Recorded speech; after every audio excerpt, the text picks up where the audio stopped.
Hello guys, this is Pradeep Bhagat. Welcome to my YouTube channel PK7P। नमस्कार। आज के इस वीडियो में हम लोग वसंत के NCERT क्लास 7 का हिंदी का चैप्टर 11 रहीम के दोहे का क्वेश्चन आंसर को इस वीडियो में डिस्कस करेंगे। अगर आप इसी चैप्टर का समरी यानी सारांश वाला वीडियो नहीं देखे हैं तो उसका लिंक ऊपर आई बटन पे दिया हुआ है और नीचे डिस्क्रिप्शन में भी दिया हुआ है, जाकर जरूर देखें।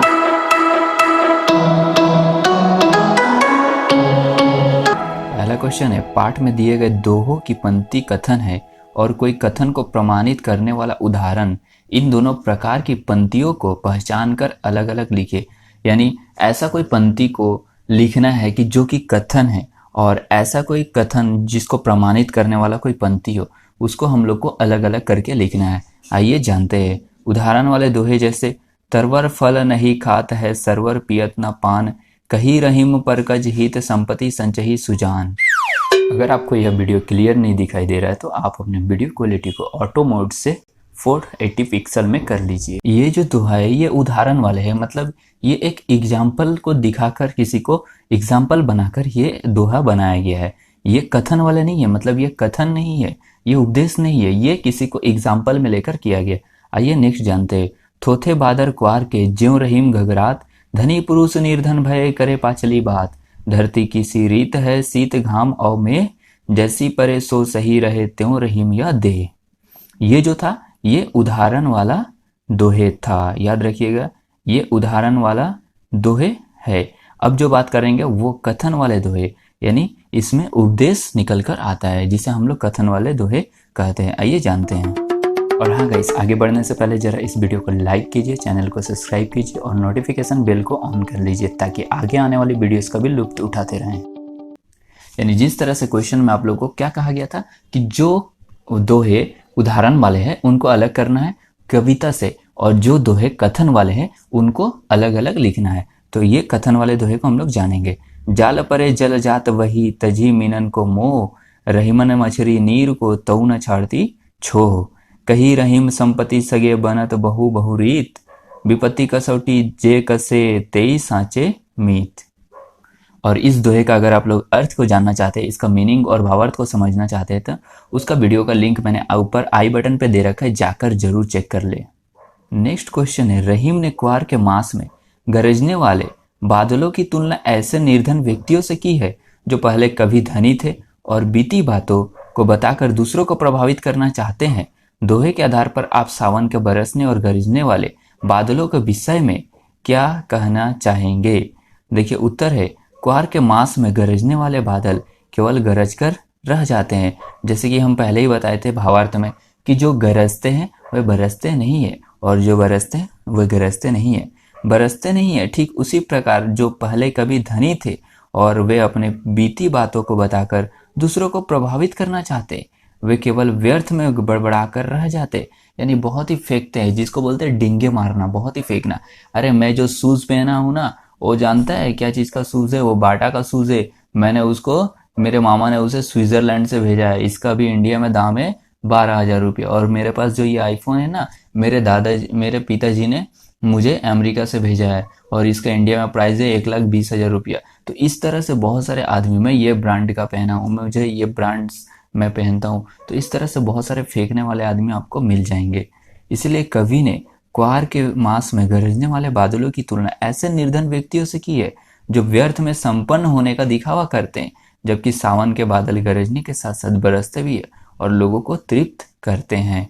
लेकिन अगर आप वही फ्रेंड से, जो फ्रेंड आपका बहुत बड़े बड़े बातें बनाता है, बहुत बड़े बड़े बातें बोलता है, जैसे कि मान लो वो आपको आकर सुना रहा है कि मैंने आज 25,000 का फ़ोन लिया है, मैंने आज रेस्टोरेंट में जाकर खाना खाया, मैं यहाँ गया था, वहाँ गया था घूमने। आप उसी फ्रेंड से, आपको जब ज़रूरत है तभी आप उसी फ्रेंड से आप 10 रुपया उधार मांग कर देखिए, देता है क्या? देता है क्या आपको?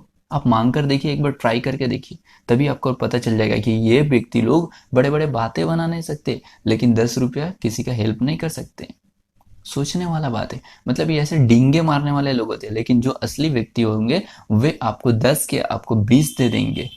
नेक्स्ट है, नीचे दिए गए दोहों में बताई गई सच्चाइयों को यदि हम अपने जीवन में उतार ले तो उनसे क्या लाभ होंगे? सोचिए और लिखिए। तरुवर फल डैश संचही सुजान, यानी उत्तर होगा इसी प्रकार की सच्चाई अपनाने से हमारे मन से लोभ की भावना नष्ट हो जाएगी और हम परोपकार की ओर अग्रसर होंगे और हमारा मनुष्य जीवन सार्थक होगा।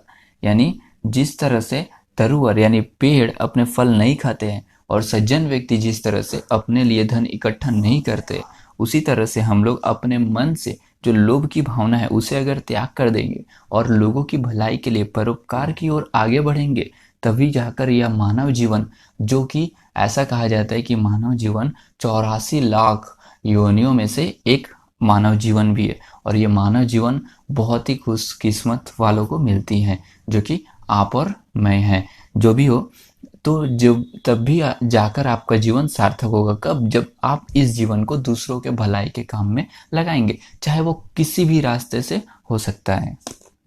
नेक्स्ट है धरती की सी डैश या दे। इस सच्चाई को जीवन में उतार लेने से हमारे जीवन में सहनशीलता की भावना का जन्म होगा। धरती के समान जब हम सुख और दुख दोनों को ही सहजता से लेंगे, तभी जीवन यापन सरल हो पाएगा। यानी जितना आपको दुख भोग रहे, उतना ही अगर आपको सुख मिले तो आपको यह जीवन सही लगेगा। लेकिन अगर आपको जीवन में सिर्फ कष्ट ही कष्ट हो और आपको सुख बहुत कम हो, तो आपको बहुत ही यह जीवन बेकार लगेगा। अब बात करेंगे भाषा की बात, यानी हिंदी व्याकरण। निम्नलिखित शब्दों के प्रचलित हिंदी रूप लिखिए। अरे ये हिंदी रूप लिखना है तो ये कौन सा भाषा में? ये क्या अंग्रेजी में लिखा है? नहीं नहीं, ये भी हिंदी में लिखा है, लेकिन इसका हम लोग को जो कि प्रचलित भाषा में यानी बोलचाल की भाषा में कुछ और बोल देते, लेकिन किताबी भाषा में किसी चीज़ का मीनिंग को कुछ और होता है। जैसे कि यहाँ पर परे यानी पड़े रे और अड़े लिखना है। यहाँ पर विपत्ति, बादर, मछली, शीत। और डिफरेंस को हम लोग जानेंगे। शब्द जो दिया हुआ है यहाँ पर विपत्ति दिया हुआ है और शब्दों का प्रचलित का हिंदी रूप, यानी ये हम लोग का बोलचाल का भाषा है और ये जो है ये आपका हिंदी रूप है, यानी ये जो है करेक्ट मतलब स्पेलिंग है आपका विपत्ति का, यानी विपत्ति का शुद्ध स्पेलिंग आपका यही होता है। अगर आप ऐसा लिखते विपत्ति तो वो आपका गलत हो जाएगा, लेकिन कविता के आधार पर ये सही है, क्योंकि ये जो रहीम के दोहे ये करीब करीब 200 से 250 साल पहले और उससे भी ज़्यादा हो सकता है का पहले का दोहा है।